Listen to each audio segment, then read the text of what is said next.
Camara était une jeune femme pleine de rêves et d'aspirations.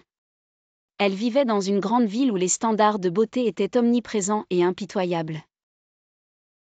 Depuis toujours, Camara avait en elle une obsession discrète, celle de transformer son corps pour qu'il corresponde aux critères imposés par son entourage.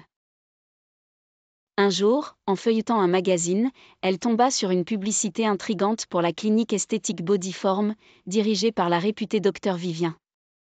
La promesse de transformation miraculeuse et indolore s'affichait en lettres dorées. Camara était hypnotisée par cette promesse, convaincue que la beauté pouvait être synonyme de bonheur. Elle prit rendez-vous sans en parler à quiconque, pas même à sa sœur aînée, Léla, avec qui elle avait toujours partagé ses secrets. Le jour de l'intervention, Camara ressentait à la fois de l'excitation et une pointe d'inquiétude. La clinique, située dans un quartier huppé, avait une apparence de palace moderne.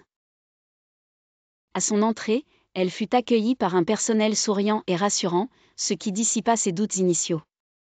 La docteure Vivien, une femme à l'apparence impeccable et à l'éloquence séduisante, la prit en charge et lui décrivit une série de procédures minimales pour atteindre l'apparence qu'elle désirait. Camara fut conquise par son professionnalisme apparent. Cependant, après l'intervention, ce qui avait été vendu comme une transformation indolore se transforma rapidement en cauchemar. Camara ressentit de fortes douleurs et une pression intense dans tout son corps.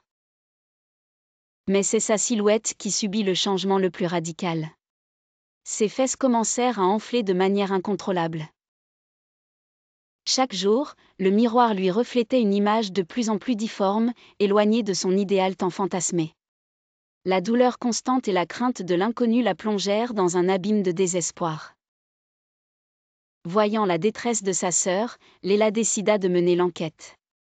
Elle découvrit que la clinique Bodyform, bien que chic en apparence, avait un sombre secret. Elle n'avait jamais été agréée et les méthodes de la docteure Vivien étaient des plus douteuses.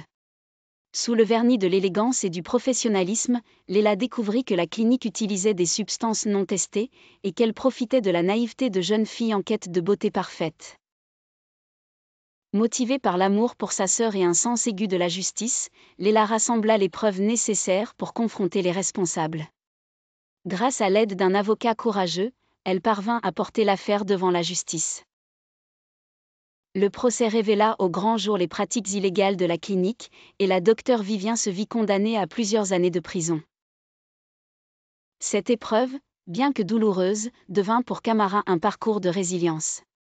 Elle découvrit que la véritable beauté réside dans l'acceptation et le respect de soi. Léla, forte de l'expérience, devint une défenseuse des droits des victimes de pratiques esthétiques abusives.